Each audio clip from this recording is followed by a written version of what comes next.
నాకున్నవన్నీ నన్ను విడచినా నాతో నీవుంటే అది చాలును.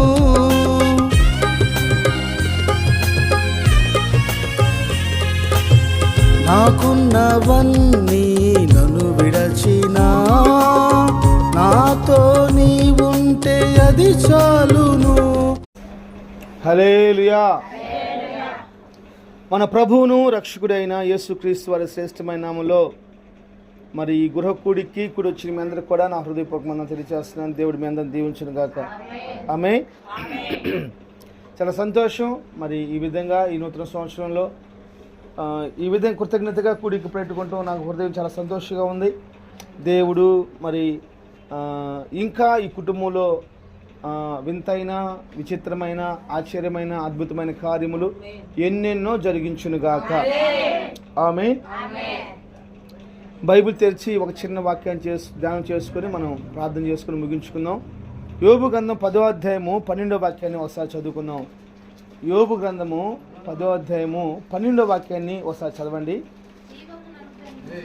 జీవమును అనుగ్రహించి నా ఎడల కృప చూపితివి, నీ సంరక్షణ చేత నా ఆత్మను కాపాడి. థ్యాంక్స్ మా. హల్లెలూయా. చిన్న ప్రార్థన. మహాపరిశుద్ధుడైన తండ్రి, ప్రేమ నమ్మకం కలిగిన మా దేవ, నీకు వందనాలు స్తుతులు స్తోత్రాలు చెల్లిస్తున్నాను. నిజంగా తండ్రి, మరి గత కొన్ని రోజుల నుంచి మేము ఎదురు చూస్తున్నాం. ఈ కుటుంబంలో గృహ కూడికి ఏర్పాటు చేయాలని, కృతజ్ఞత కూడికి ఏర్పాటు చేయాలని ఈరోజు మీరు ద్వారాలు తెరిచినారు. వింతైన కార్యం ప్రభా, మేమైతే అసలు ఊహించలేదు జరిగిద్దని మీరు జరిగించినారు. దాన్ని బట్టి మా హృదయాంతరం నుంచి కూడా కృతజ్ఞతాసు చెల్లిస్తున్నాం. ఇదిగో వాక్యాన్ని మేము ధ్యానం చేసుకోబోచుండగా వాక్యం ద్వారా మీరు మాతో మాట్లాడండి నాయన. మరొకసారి నీ పాదాలు పట్టుకుంటున్నాను. నిజమే, నేను మాట్లాడితే గాల్లో కలిసిపోతుంది, మీరు మాట్లాడితే హృదయాలు తాగుతుంది, హృదయాల్లో నిండిపోతుంది ప్రభా. వాక్యానికి వ్యతిరేకంగా పనిచేస్తున్న ప్రతి దురాత్మక శక్తులను బంధించండి. మీ కృపా వాకులు విడుదల చేసి ప్రతి ఒక్కరిని దర్శించమని యేసు నామములో ప్రార్థన చేస్తున్నాను తండ్రి. ఆమేన్. హల్లెలూయా. చాలా సంతోషం. మనం చదువుకున్నటువంటి ఈ వాక్య భాగం మరొకసారి చదువుకుందామా. జీవమును అనుగ్రహించి నా ఎడల కృప చూపితివి, నీ సంరక్షణ చేత నా ఆత్మను కాపాడుతీవి. చాలా సంతోషం.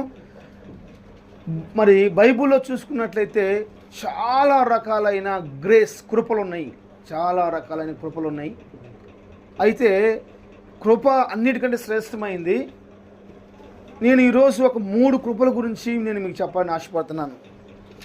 ఒక 3 కృపల గురించి నేను మీకు చెప్పాలని ఆశపడుతున్నాను. ఆ 3 కృపలు కూడా ఏం చేస్తాయో నేను మీకు చెప్పాలని ఆశపడుతున్నాను. భక్తులు అందరూ కూర్చోండి అన్న, నాకే చూడండి అందరూ దయచేసి ఒక 10 నిమిషాలు 15 నిమిషాల వాక్యం నాకు వెళ్ళాను చూస్తా, శ్రద్ధగానండి.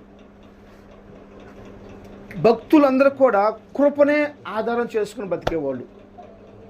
ఆ రోజులో కానివ్వండి, ఈ రోజులో భక్తులు కూడా భక్తుడు అని చెప్పగానే కృపని వాళ్ళు ఆధారం చేసుకుంటూ ఉంటారు.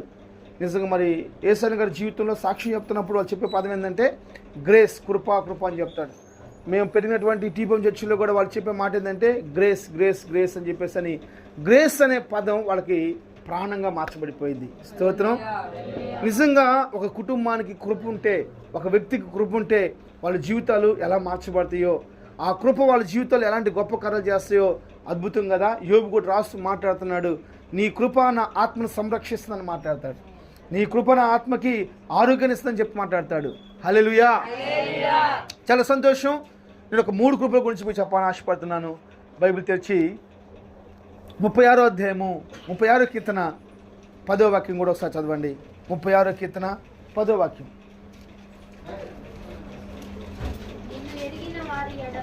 నిన్ను నిన్ను ఎరిగిన వారి ఎడల నీ కృపను, యథార్థ హృదయుల నీ నీతిని ఎడతెగక నిలుపము చాలు. నాకు చూడండి. ఇప్పుడు నెంబర్ 1 ఫస్ట్ కృప ఏంటంటే ఎడతెగని కృప. ఏ కృప చెప్పండి? ఎడతెగని కృప. ఒక వ్యక్తి అమ్మా, మీకు అసలు హౌస్ ఓనరమ్మ గారు మీకు అసలు వినపడుతుందా? మీరు ఎక్కడో ఆకాశంలో ఉన్నారు, మేము అక్కడ భూలోకంలో ఉన్నాం, మీకోసమే ప్రార్థన. హల్లెలూయా. జాగ్రత్త వినాలి. ఎడతెగని కృప నెంబర్ 1 ఏంటంటే ఎడతెగని కృప మనిషి జీవితంలో ఎలా కార్యం చేస్తుంది? భూలోకం చెప్పాను కదా, బైబిల్లో చాలా రకాల కృపలు ఉన్నాయి, చాలా రకాల కృపలు ఉన్నాయి. కృప అనేది ఒకటే, కానీ ఆయా సందర్భాల్లో ఆ కృప అలాగ పనిచేస్తూ ఉంటుంది. పౌలు గారికి చాలిన కృప ఉంది. పౌలు గారికి ఉంది చాలిన కృప ఉంది. ఇక్కడ కీర్తనకారుడు దావీదు గారు రాస్తూ ఏం మాట్లాడుతున్నాడంటే, ఎడతెగని కృప ఎరిగిన వారి ఎడల ఎడతెగని కృప. ఈ ఎడతెగని కృప ఏం చేస్తుందో ఒక చిన్న మాట, 2-3 మాటలు మనం ధ్యానం చేసుకుంటూ అలా వెళ్ళిపోదాం. 36వ అధ్యాయం మొదటి వచ్చి చదవండి.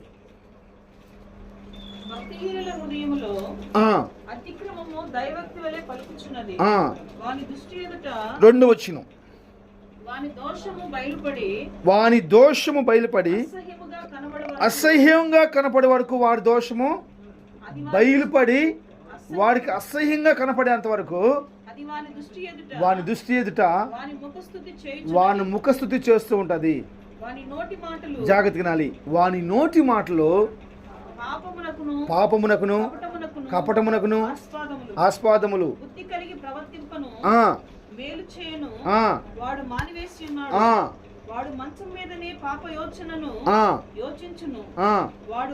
ఒకటి వచ్చిన చదువు మమ్మల్ని ఒకసారి.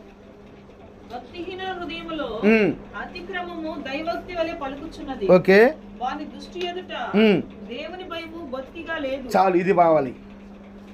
ఎడతెగని కృప ఏం చేస్తుందంటే భయం లేని ప్రజల నుంచి మనల్ని కాపాడుతుంది. భూలోకంలో చాలా మంది భయం లేని ప్రజలు తయారవుతున్నారు. ఆత్మ, సాతానుగడ ఆత్మ ప్రజల్లో అలాగ పనిచేస్తుంది. ఈరోజు ఒకరిని ఒకరు గౌరవించడం కానీ, ఒకరికొకరు భయపడేవాళ్ళు కానీ ఎవరున్నారు? భయం లేని ప్రజల పట్ల, ప్రజల మధ్యలో మనం నివసిస్తున్నప్పుడంట ఎడతెగని కృప కావలిగా మార్చబడిద్దంట, కాపాడుతూ ఉంటుందంట. ఎరిగిన వారి పట్ల ఎడతెగని కృప ఎందుకు పనిచేస్తుంది తెలుసా? కావలిగా ఉంటుంది, లేకపోతే కాపాడుతూ ఉంటుంది.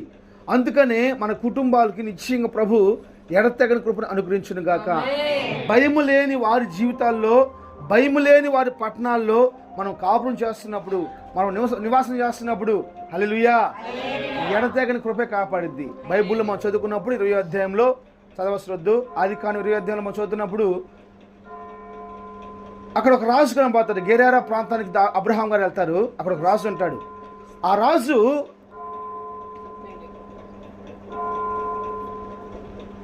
హల్లెలూయా, ఆ రాజు అబీమెలెకు అబ్రహాము భార్య 90 సంవత్సరాల వయసు.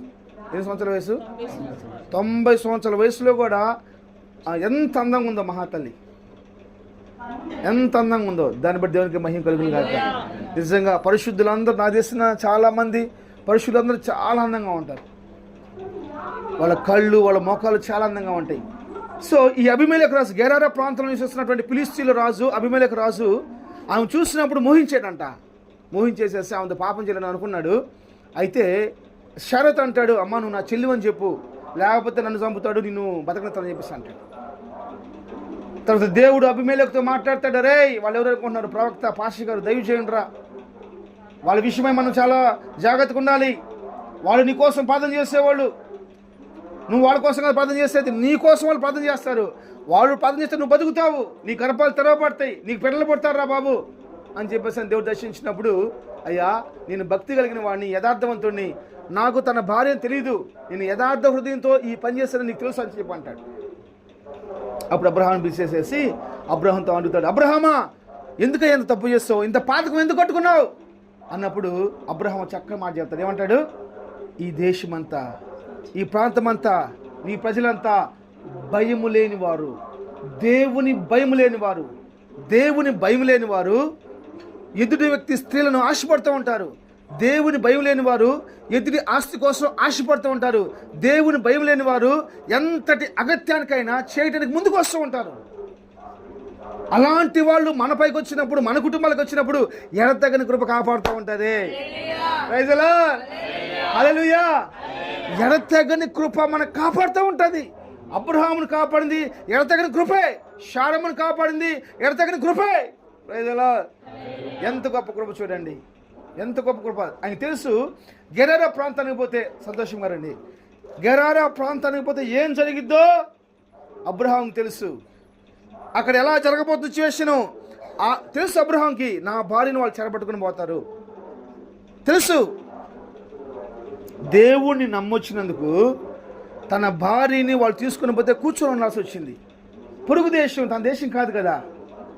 నిజంగా ఎంత గొప్ప భాగ్యం, ఎంత అసలు నిజంగా ఎంత విశ్వాసం, ఎంత భక్తి. మా భార్యనెవరు మా త్యాగం చేస్తారు? భార్యనెవరు త్యాగం చేస్తారు?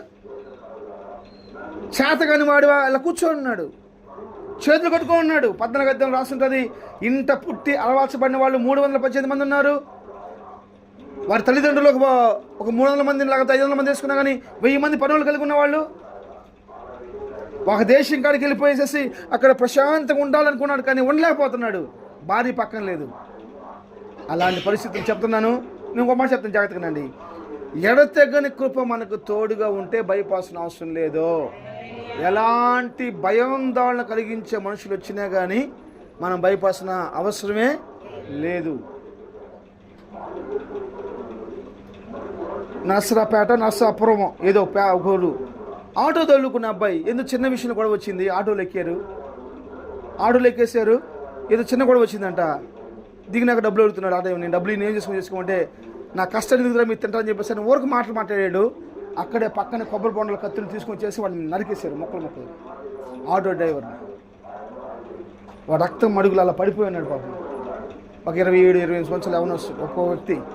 ఆయన భార్య, ఆయన బిడ్డలు ఏమైపోతారు? ఏం పాపం చేశాడు ఏం పాపం చేశాడు? ఏమన్యాయం చేశాడు?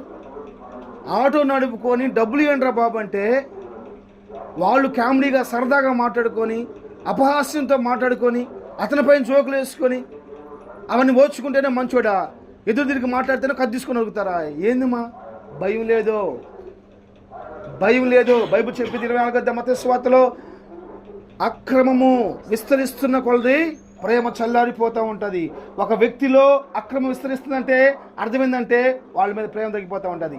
ఎవరిని ప్రేమించరు. నేనే మంచోడిని, నేను చేసేదే కరెక్టు, నేనే ఉత్తముడిని, అవసరమైతే కత్తి తీసుకుని నరికెత్తారంతే. నా యేసుక్రీస్తు ప్రభువారు నిశ్చయంగా ఖచ్చితంగా ఎడతెగని కృప తోడుగా ఉంటే ఎలాంటి పరిస్థితుల్లోనే సరే వాళ్ళు భద్రపరచబడతారు. భయం లేని వారి మధ్య భద్రంగా మనం ఉంటామని తెలుస్తున్నాములో. యోధా పత్రిక రాస్తుంటుంది, దేవుడు మిమ్మల్ని భద్రపరిచాడు అని రాస్తుంటుంది. దేవుడు మిమ్మల్ని భద్రపరిచాడు అని చెప్పి రాస్తుంటుంది. 3 సార్లు యోధా పత్రికలో 3 సార్లు పదం రాస్తుంటుంది. దేవుడు మనల్ని భద్రపరుస్తాడు. ఏ కృప చేత భద్రపరుస్తాడు చెప్పాలి? ఎడతెగని కృప భయభక్తులు లేని వారి పట్ల మనల్ని భద్రంగా కాపాడుతుంది. అబ్రహాం ఎంటుకు రాళ్ళ, ప్రైజ్ ది లార్డ్, దేనికి చెల్లించలా, ప్రైజ్ ది లార్డ్. దేవుడు చెప్పిన వాగ్దానం మొత్తం నెరవేర్చేసుకున్నాడు, ప్రైజ్ ది లార్డ్, హల్లెలూయా. భయం లేని ప్రజల మధ్య. అందుకే నేను చాలా ఇష్టమైన మాట, అగ్గిప్రాజు అంటాడు. అగ్గిప్రాజుకు భయపడలేదు, హేరోదు రాజుకు భయపడలేదు, భూలోకంలో ఉన్న మనుషులను వాడికి ఎవ్వడికి భయపడలేదు. క్లియర్గా రాస్తుంటుంది. నేను మనుషునికి భయపడాలా, దేవునికి భయపడాలా, మనుషుని సంతోషపరచాలా, దేవుని సంతోషపడాలని చెప్పేసి అని పౌలు గారు క్లియర్గా మాట్లాడతాడు. ఎడతెగని కృప తోడుగా ఉంటే మనం భయపడాల్సిన అవసరం లేదు. అందుకని గౌరవించుకుని ఉంటామని కాదు, ప్రతి ఒక్కరిని గౌరవించుకోవాలి, ప్రతి ఒక్కరిని సన్మానించుకోవాలి. అలాగనే ప్రతి ఒక్కరిని కూడా మనం ఏం చేయాలి తెలుసా? ప్రేమించాలి. ప్రైజ్ ది లార్డ్, హల్లెలూయా. కాబట్టి మన కుటుంబాలకి మనకి ఏ కృప ఉండాలి? ఎడతెగని కృప మనకి కంచిగా మార్చబడాలి. ఆమేన్. రెండోది ఇర్మియా గ్రంథం 31:3 వచ్చింది, చదవండి. ఇర్మియా గ్రంథం 31:3 వచ్చిన మీ అందరూ తెలుసు, చెప్పాల్సిన అవసరం లేదులే, అయినా చదవండి.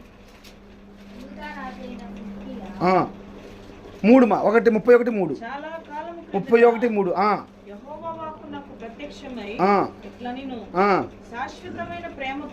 శాశ్వతమైన ప్రేమతో నేను నిన్ను ప్రేమిస్తున్నాను కనుక ఆమేన్ చెప్దామా? హల్లెలూయా. సెకండ్ వన్ గ్రేస్ విడువని కృప.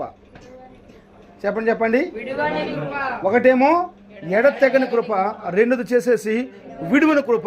నేను ప్రార్థన చేస్తున్నప్పుడు ఈ కుటుంబం గురించి నాకు ప్రభు ఇచ్చిన మాట, ఈ కుటుంబంలో మాట్లాడుకోవాల్సిన మాట ఏంటంటే గ్రేస్ గురించి మాట్లాడమన్నాడు. నాకు తెలిసి కుటుంబ ప్రార్థన చాలా జరిగినాయి, కానీ ఎక్కడ కూడా కృప గురించి మాట్లాడలేదు.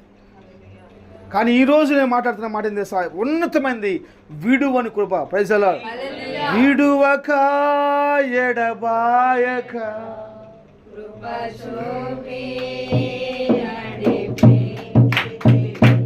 నన్ను విడువక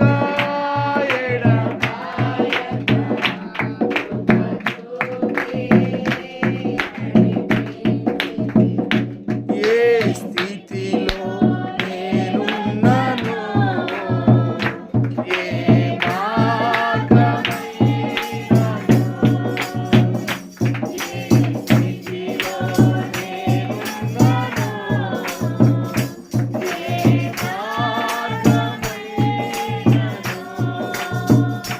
నన్ను దాటిపోవద్దని నజరేయుడ నీకు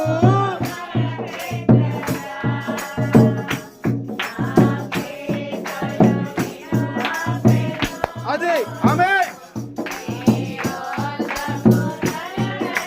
స్తోత్రం.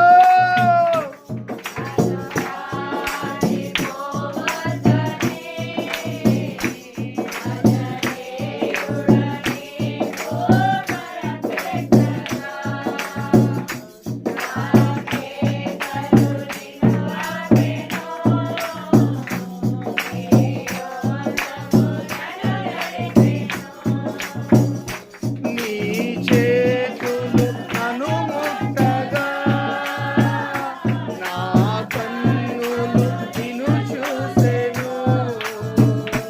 నీ చేతులు నన్ను ముట్టగా, నా కన్నులు నిన్ను చూసెను.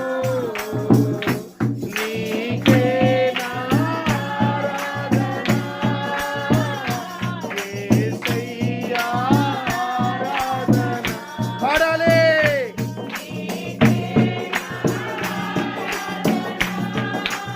ఆమేన్. ఏ స్థితిలో నేనున్నాను, ఏ మార్గమైనను, ఏ స్థితిలో నేనున్నాను, ఏ మార్గమైనను, విడువక ఎడబాయక కృప చూపి నడిపి, నన్ను విడువక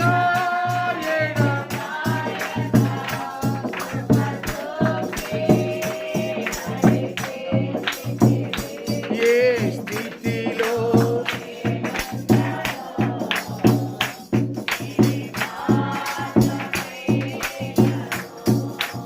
ఆమేన్.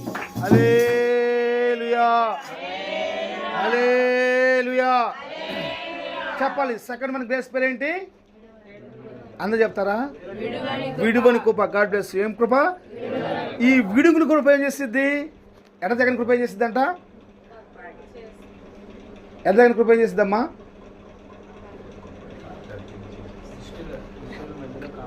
ఆమేన్. దేవుని యందు భయము లేని ప్రజల పట్ల కాపాడుతూ ఉంటుంది, దుష్టుల ప్రజల పట్ల కాపాడుతూ ఉంటుంది. ఏ కృప అది? ఎడతెగని కృప. ఇప్పుడు విడువని కృప ఏం చేసిద్ది? విడువని కృప ఏం చేసిద్ది? చదవండి. 1 31:1. ఆ కాలమున నేను ఇశ్రాయేలు వంశస్థులకందరికీ 31:1. యెహోవా వాక్కు ఇదే. ఆ కాలమున నేను ఇశ్రాయేలు వంశస్థులందరికీ దేవుడనయుందును, వారు నాకు ప్రజలయుందురు. యెహోవా ఇలాగు సెలవిస్తున్నాడు. ఇది కావాలి. యెహోవా ఇలాగు సెలవిస్తున్నాడు. తప్పించుకొనిన వారై జనులు అరణ్యములో దయనొందిరి గనుక ఇశ్రాయేలు విశ్రాంతి నొందినట్లు నేను వెళ్ళుదననుచున్నాను. చాలా కాలము క్రిందట యెహోవా వాక్కు నాకు ప్రత్యక్షమై ఇట్లనెను. 31:1 నమ్మది. 1, 2, 3. 1 చదువు. యెహోవా వాక్కు ఇదే, ఆ కాలమున నేను ఇశ్రాయేలు వంశస్థులందరికీ దేవుడనై యుందును, వారు నాకు ప్రజలై యుందురు. యెహోవా ఇలాగు సెలవిచ్చుచున్నాడు, ఖడ్గమును తప్పించుకొనిన వారై జనులు అరణ్యములో దయనుందిరి గనుక. 4వ వచనం, ఇశ్రాయేలు కన్యక నీవు కనబడనట్టు. సరే అవసరం లేదు, నేను చెప్తానండి. వాస్తవానికి ఇది ఎలాంటి సందర్భం అంటే ఇర్మీయా భక్తుడు ఇశ్రాయేలు ప్రజలందరికీ కూడా బహుభారముతోటి దేవుని చిత్తాన్ని తెలియపరుస్తున్నటువంటి సమయం. ఆ సమయంలో ఆ దేశపు ఇజ్రాయెల్ని పరిపాలిస్తున్నటువంటి దేశపు రాజు ఏం చేశాడంటే ఆయన తీసుకెళ్లి పెద్ద జైల్లో పడేశాడు. చెరసాల్లో ప్రాకారాల్లో ఉండిపోయాడు ఇర్మీయా గారు. చెరసాల్లో ప్రాకారంలో ఉండిపోయిన ఇర్మీయాకి యెహోవా వాక్కు ప్రత్యక్షమైపోయేసేసి చెబుతున్న మాట తెలుసా, నువ్వు భయపడొద్దు, విడువకు నీ ఏళ్ళ కృప చూపిస్తానంటున్నాడు. అంటే విడువని కృప ఏం చేస్తుందంటే విడిపిస్తూ ఉంటుంది. విడువని కృప ఏం చేస్తుంది? విడిపిస్తూ ఉంటుంది. జాగ్రత్తగానండి. చాలాసార్లు మరి మనమే నమ్మలేని పరిస్థితుల్లో, మనకే తెలియని పరిస్థితుల్లో ఇరుక్కుపోయి ఉంటాం. ఈరోజు ఎక్కడ యూట్యూబ్ ఓపెన్ చేసినా కానీ భయంకరమైన ఫోన్ చేయంగానే ఒక కంప్లైంట్ వస్తుంది. వాళ్ళు నీకు ఫోన్ చేసేసేసి చెప్తారు, నొక్కువంటే ఒక కేసులు ఇరికిస్తారు. ఆ కేసుకి మీరు ఇదేదో చెప్తా ఉన్నారు ఫోన్లు చేసినప్పుడు కానీ యూట్యూబ్లో కానీ. ఇప్పుడు ఒక మెసేజ్ వస్తూ ఉంది కదా, ఫోన్ చేయగానే కాలు పోవట్లేదు, మెసేజ్లు వస్తున్నాయి. కానీ ఏంటంటే మనకు తెలియని ఆపత్తుల్లో మనం ఇరికించబడతా ఉంటాం. అలాంటి పరిస్థితుల్లో మనల్ని ఎవరు విడిపించలేడండి. స్తోత్రం. తప్పు చేసి విరికించబడటం వేరే, తప్పు చేయకుండా విరికించబడటం వేరే. నీతిని పాటించినందుకు, దేవుని చిత్తాన్ని పాటించినందుకు, దేవుని యొక్క ఆలోచన చెప్పినందుకు ఆ ఇర్మీయా గారి మీద కోపం వచ్చేసేసి ద్వేషంతో, మాకు ఎప్పుడు నువ్వు వ్యతిరేకంగానే మాట్లాడతావు, మా కుటుంబానికి వ్యతిరేకంగా మాట్లాడతావు, మా ప్రాంతాలకు మా దేశానికి వ్యతిరేకంగా మాట్లాడతావు అని చెప్పేసి తీసుకెళ్ళి సరసాల్లో వేసారు. ఆ సరసాలు ఎలాంటి సరసాలు తెలుసా? ప్రాకారాలు కలిగిన సరసాలు అంట. మరి ఎక్కడే రాస్తుండాలి మరి ఆ మాట, ప్రాకారాలు గల చెరసాలు. ఒకవేళ 30 చివరి వచ్చింది చదువు, 30 చివరి వచ్చిన 30 అధ్యాయం చివరి వచ్చిన.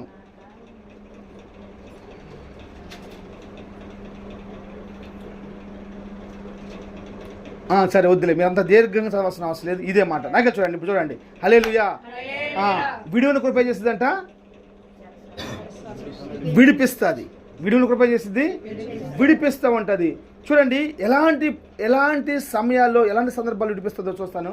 కొన్ని మాటలు మీకు చెప్తాను, జాగ్రత్తగానండి. బైబిల్ మనం చదువుకున్నట్లయితే అపోస్తలుల కార్యములు 12వ అధ్యాయంలో యేసుక్రీస్తు ప్రభువాన్ని పాటిస్తున్నందుకై హేరోదు ఏం చేస్తాడంటే తీసుకెళ్ళేసేసి పేతురు గారిని సరసాలు వేస్తాడు. చెరసాల వేసే ముందు యాకోబుని తల నరికించేస్తారు. యాకోబుని ఏం చేస్తారు? తల నరికించేస్తారు. తల తెగిపోయి పక్కన పడిపోతుంది. ఈ పేతురు గారిని తీసుకుని పోయి సరసాలు వేసేస్తాడు. అందరూ అల్లాడిపోతూ ఉంటారు. అయ్యో ఇదంతా ఘోరమైంది. చూస్తుండగానే యాకోబు గారిని తలగా నరికేసేసారు. పేతురు గారిని తీసుకుని పోయేసేసి సంఘమునకు స్తంభం లాంటి వాళ్ళు, రాయి లాంటి వాడు తీసుకెళ్ళి పోయేసేసి సరసాలు వేసేసారే. ఇప్పుడు ఎలా విడిపించగలరు? ఎవరు విడిపించగలరు? ఇంపాసిబుల్. ఎవ్వరు నమ్మట్లేదు అనమాట. అది అసాధ్యం.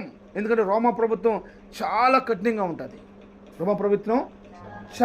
ఎంత కఠినం అంటే మన లూథరన్ గారు, లూథరన్ చర్చ్ స్థాపించిన లూథరన్ గారు పరిపాలన చేస్తున్న భక్తి జీవితం ఆయన నడిపిస్తున్న కాలంలో జరిగిన ఒక సందర్భం ఏంటంటే విక్కీ లీఫ్ గారు బైబిల్ని బయటకు తీసుకొచ్చేసాడు. విక్కీ లీఫ్ అని చెప్తున్నటువంటి ఒక వ్యక్తి, ఒక దైవజనుడు బైబిల్ని బయట తీసుకొచ్చాడు. మీకు చెప్పేసి అంశాలు తీసుకొచ్చినప్పుడు ఏం జరిగింది? ఆ దొంగతనం ఆశ్రయం చర్చిలోంచి చేసేసి విక్కీ లీఫ్ గారు బైబిల్ బయట తీసుకొచ్చేసి ఏంటంటే వాళ్ళు చెప్పిందే వేదవాకు, ఇలా చదువుకుంటూ ఉండదు. పౌలు రాస్తూ మాట్లాడతాడు, పౌలు చెప్పిన వాక్యాలు కరెక్ట్గా ఉన్నాయో లేవో కొరింథీయులు ఏం చేశారంట? పరిశీలన చేశారంట. ఆ రోజులో అది లేదనమాట. ఏది చెప్తే అది వాళ్ళు ఏదంటే అది అనమాట. అలాంటి వాళ్ళు తెలుసుకున్నాక వాళ్ళు చూపోయి చదివితే వాళ్ళు చెప్పేదానికి వాళ్ళు చేస్తున్న దానికి చాలా వ్యత్యాసంగా ఉంది. అప్పుడు విక్కీ లీఫ్ గారు ఏం చేశారంటే ఆర్సీఎం చర్చిలో చేసేసి ఆ బైబుల్ని ప్రజల్లోకి వెళ్ళాలని చెప్పి బయటికి తీసుకొచ్చేసాడు. తీసుకొచ్చేసేసి కేసు తీసుకురాగానే రోమ ప్రభుత్వానికి ఆస్తిని ఇచ్చి వాళ్ళు కేసు వేసారు.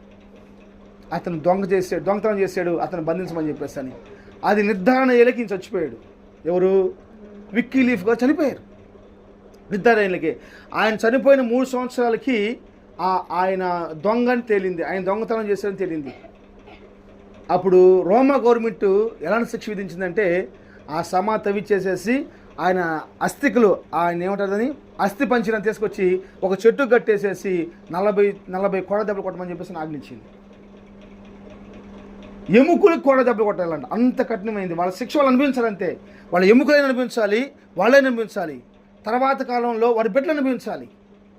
తప్పు చేస్తే వారి బిడ్డలు అనుభవించాలి. రోమా ప్రభుత్వం చాలా కఠినంగా ఉంటుంది. రోమా ప్రభుత్వం చేతిలో ఒక దోషి ఒక తప్పు చేసిన వాడని చెప్పేసి వాళ్ళ చేతిలో పడ్డాడా వాడు బతికి బట్ట కట్టడం కష్టం. అందుకని మన వాళ్ళు అంటూ ఉంటారు, చాలామంది అంటూ ఉంటారు, గుంటూరు గవర్నమెంట్ హాస్పిటల్కి పోతే తిరిగి రావటం పాడటమే పాట, అదే శులమో తన పాడటం, ఇంకేం లేదు అంతే. అట్లానే రోమా గవర్నమెంట్ చేతిలో ఒక వ్యక్తి పడితే మాత్రం ఆ పడిన వ్యక్తి బయటడం చాలా కష్టం. ఏం చేయాలి అర్థం కావట్లేదు. ప్రశాంతంగా నిద్రపోదని చెప్పేసి అని పేతురు గారు అనుకున్నాడు. బైబిల్ చెప్తుంది చెరసాల్లో పడుకొని నిద్రపోతూ ఉన్నాడు. ఆల్మోస్ట్ 16 మంది సైనికుల మధ్య ఉన్నారు. అక్కడ చుట్టూ కాపలా ఉన్నారు. 16 మంది సైనికులు ఉన్నారు. వాళ్ళ మధ్యలో పడుకొని పేతురు నిద్రపోతున్నారు. అద్భుతమైన దేశా, వేసిన గిల్స్, వేసిన గేట్లు అలాగే ఉన్నాయి. చెరసాల గేట్లు, పెద్ద గేట్లు అలాగే ఉన్నాయి. ఒక గేటు కాదు, 4-5 గేట్లు ఉన్నాయి. అన్నీ వేసినట్టే ఉన్నాయి. దేవదూత వచ్చేసేసి పేతురు లేపు తీసుకుని పోయింది. వాళ్ళు పోతూ ఉండగానే ఆ ఇనప గేట్లు ఏమన్నాయంట, తెరవబడిపోతున్నాయంట. ఆ ఇనప గేట్లు తెరవబడిపోతున్నాయి. ఎంత అద్భుతమా! నా దేవుడు మనం ఎలాంటి పరిస్థితిలో ఉన్నా సరే విడిపించుటకు సమర్థుడు. భయపడవలసిన అవసరం లేదు. అందుకనే విడవని కృప కోసం మనం విడవని కృప కోసం మనం ఎదురు చూసేవారుగా, విడవని కృప కోసం మనం ప్రార్థన చేసుకునేవారుగా, భక్తి జీవితం జరిగించేవారుగా మనం మార్చబడాలి. మన పట్ల మన దేవుడు మనల్ని ప్రేమించి విడువని కృపను మనకు తోడు వస్తున్నాడు. నేను ఈ కుటుంబంలో విడుదల చేస్తున్నాను. నా దేవుని యొక్క విడువని కృప ఈ కుటుంబానికి తోడుగా ఉండను గాక. ఆమేన్. మనం బైబిల్ చదువుకుంటే అపోస్తల కార్యం 27-28 అధ్యాయంలో జరిగిన సందర్భం ఒకటి ఉంటుంది. చదవద్దులే చెప్తాను, చదవడానికి సమయం లేదు. పౌలు గారు సువార్త పడిస్తారని చెప్పేసి అని అగ్గిపురాజు వాళ్ళకి శిక్ష చేస్తాడు పౌలు గారికి. అయితే పౌలు గారిని చంపేంత వరకు అన్నపానములు ముట్టమని చెప్పేసి అని 40 మంది తీర్మానం తీసుకున్నారంట. కంకణం కట్టుకున్నారు. ఎవరిని చంపడానికి? పౌలు గారిని చంపడం కోసం. ఆ మాట పౌలు గారి యొక్క మేనల్డ్ వినేసేసి పోయి పౌలు గారి యొక్క సరసాల నాయకుడు చెప్తాడు, అయ్యా పౌలు గారిని చంపడానికి ప్లాన్ చేస్తున్నారు. 40 మంది అన్నం తినకుండా నీళ్ళు తాగకుండా పౌలు గారిని చంపాలని చెప్పేసి అని నిష్ఠతో ఉన్నారయ్యా అని చెప్పగానే ఆ మాట తీసుకుని పౌలు చెప్తారన్నమాట. ఆ సరసాల అధికారి ఏం చేస్తాడంటే ఆ అధికారి పోయి రాజుగారు చెప్పినప్పుడు ఎలాంటి బందోబస్తు ఏర్పాటు చేశారు తెలుసా? చదవండి. 23 వచ్చింది. 23. తర్వాత అతడు శతాధిపతులతో ఇద్దరిని తన యొద్దకు పిలిచి కైసర వరకు వెళ్ళుటకు 200 మంది సైనికులను, 70 మంది గుర్రపు రౌతులను, 200 మంది ఈట పట్టుకున్న వారిని రాత్రి 9 గంటలు సిద్ధపరిచారు. ఒకసారి కౌంట్ చేయండి, దీన్ని ఒకసారి కౌంట్ చేయండి. ఒకసారి మన చదువున్నాను. 23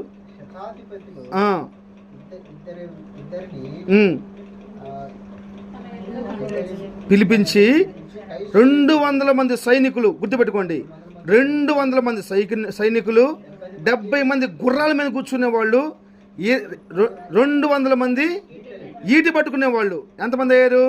400. చెప్పాలి పెద్దగా. 440 మంది పౌలును చంపాలని ప్లాన్ చేసుకున్నారు. 200 మంది ఏమో ఈటి పట్టుకున్న వాళ్ళు, 70 మంది ఏమో గుర్రాల మీద ఉండేవాళ్ళు, 200 మంది ఏమో సైనికులు అంట. ఒకసారి మీరు ఆలోచించండి, 470 మంది మధ్య ఒక ప్రొటెక్షన్ కలిగేసేసి ఆయన కైసరికి వెళ్తున్నాడు. ప్రైజ్ లా. ఎవరండి కదిలించగలరు? దేవుని నమ్ముకున్న వాళ్ళు. దేవుని నమ్ముకున్న వారిని కదిలించడం ఎవరి తరం కాదు. ఆయన విశ్వాసం ఏం తెలుసా? 8:35 రాస్తాడు రోమపత్రికలో, కరువైన, ఖడ్గమైన, వస్త్రహీనతైన, ఫలహీనతైన ఏదైనా సరే. చదవండి 35-36, 8:35-36 చదవండి త్వరగా. రోమికి రాసిన పత్రిక 8వ అధ్యాయము 35 వచ్చిన 36 వచ్చిన. క్రీస్తు ప్రేమ నుండి మనల్ని ఎడబాబు వాడెవడో? శ్రమైనా, బాధైనా, హింసైనా, కరువైనా, ఖడ్గమైన, ఉపద్రవమైన, ఖడ్గమైన మనల్ని ఎడబాపున. ఇది ఆయన విశ్వాసం, ఇది ఆయన నమ్మకం. పౌలు గారి యొక్క నమ్మకం. 40 మంది వేశారు చంపడానికి. దేవుడు ఎంతమందిని అప్పగించాడు? 470 మంది. 70 మంది ఏమో గుర్రం మీద పోతా ఉన్నారు, 200 మంది ఈటులు పట్టుకుని పోతా ఉన్నారు. ముందు 100 మంది, 100 మంది, మళ్ళీ వాళ్ళ మధ్యలో సైనికుడు 200 మంది మధ్యలో ఉన్నాడు. 400 మధ్య అసలు ఎంత ప్రొటెక్షన్ మీరు చూడండి, ఎంత కాపుదలు మీరు చూడండి, ఎంత కాపుదలు మీరు చూడండి. ఇది మీ ఇజ్కియా ప్రార్థన చేసినప్పుడు ఒక దేవదూత వచ్చేసేసి 1,85,000 మందిని చంపేసిందంట. అంత గొప్ప దేవదూతని, అంత గొప్ప దేవదూతల్ని 24వ అధ్యాయంలో యెహోవా యందు భయభక్తులు గల వారి చుట్టూ దేవదూతలు కావలుంటారంట. అంత మంచి కృపను ప్రభు మనకి ఇచ్చాడండి. ఇడువను కృప. నేను చెప్తున్నాను, ఇడువను కృప చేసే పని ఏంటంటే ఎలాంటి పరిస్థితులను విడిపిస్తుంది. ఇది నమ్మండి, ఇది యేసు నామములో. ఆమేన్. మనం ఎలాంటి పరిస్థితుల్లో అంటే మనం తప్పులు చేసి ఇరుక్కుంటాం కాదు, మన పైకి వస్తున్నటువంటి ప్రతి పరిస్థితి నుంచి ప్రభు మనల్ని విడిపించేస్తాడు, తప్పిస్తాడు. భయపడవలసిన అవసరం లేదు. నా దేవుడు ఎక్కువ వాళ్ళకి, ఈ కుటుంబానికి విడువను కృపతో నింపునుగాక. ఆమేన్. అందును బట్టి ప్రభు స్తుతిద్దామా? స్తోత్రం. టైం అయిపోతుంది. నేను ఆ టైం చూసి మోసపోతున్నాను. రబ్బుకుని ఒక మాట చెప్పేసి మీకోసం నేను ప్రార్థన చేస్తాను. 63వ అధ్యాయం 63వ కీర్తన 3వ వాక్యం చదవండి. 63వ కీర్తన 3వ వాక్యం చదవండి. త్వరగా 63వ కీర్తన 3వ వాక్యం. నీ కృప జీవము కంటే ఉత్తమం. హల్లెలూయా. 3వ కృప ఏం చెప్పండి? థర్డ్ గ్రేస్ ఏంటి? ఉత్తమమైన కృప. Praise the lord. ఉత్తమమైన కృప. ఎందుకు ఈ మాట పెట్టానంటే, ఉత్తమమైన కృప, ఉత్తమం అంటే దాని మించింది ఇంకేం లేదు. హల్లెలూయా. ఒక అమ్మాయి భయంకరమైన వ్యభిచారి.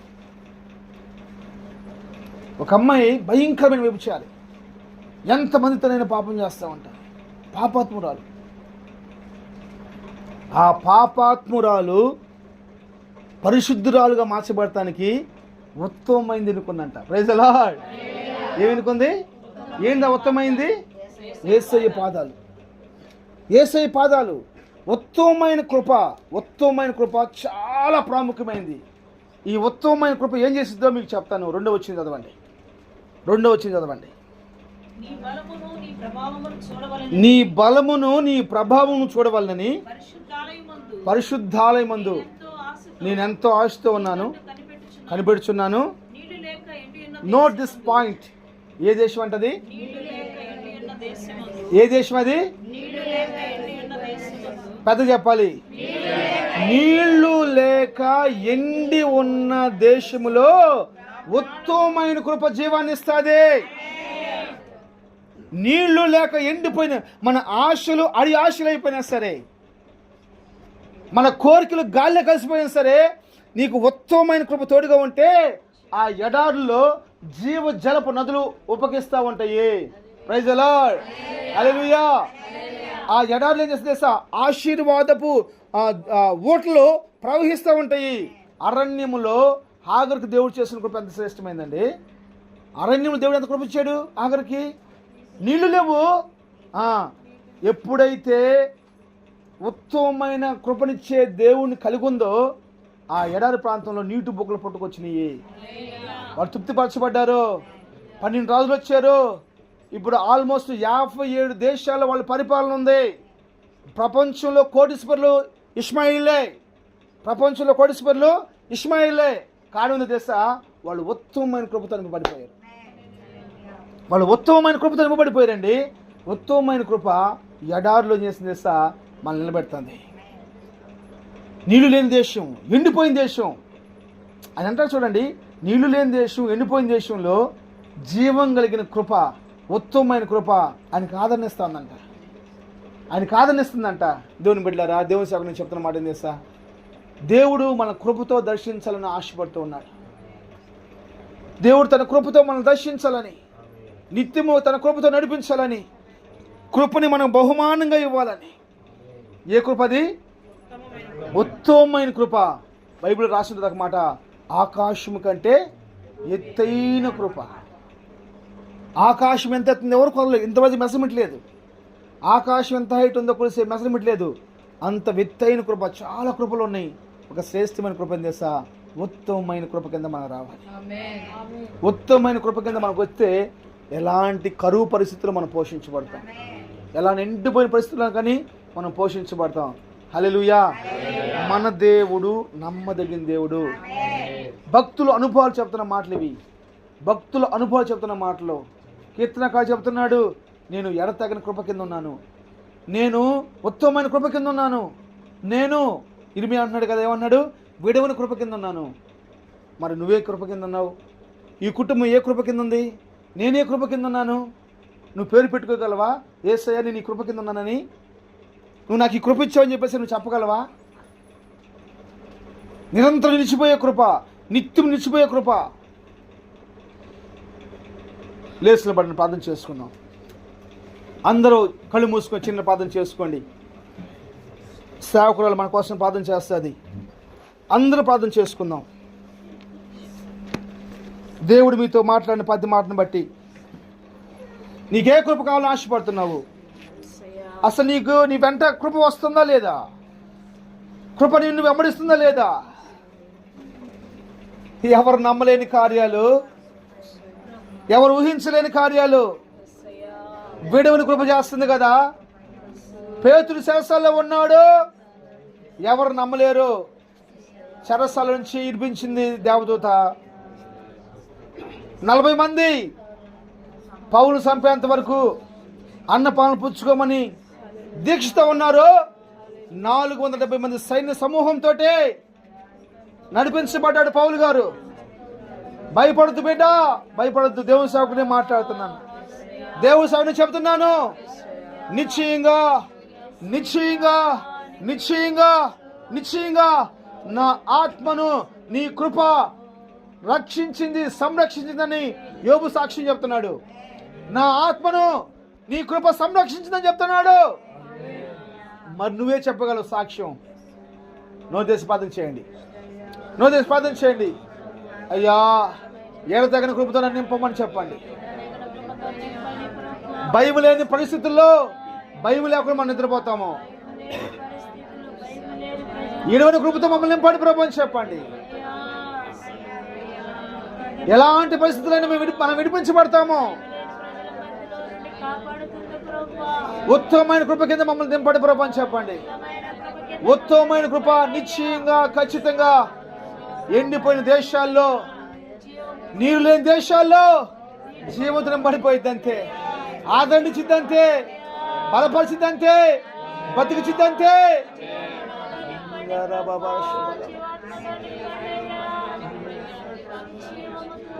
నీరు లేని దేశమందు దప్పికున్నది నా ప్రాణం. నీరు లేని దేశమందు దప్పికి తీరుస్తాడు ఆయన. నీ మీద ఆశ చేత సొమ్మసిల్లెను నా శరీరం. నీ మీద ఓ రబల శమమతి ఖబరల రబష.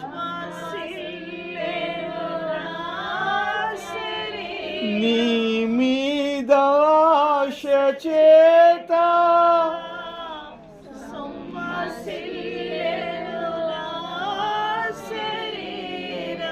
దేవా నా దేవుడవు నీవే, వేకువనే నిన్ను వెదకెదను. దేవా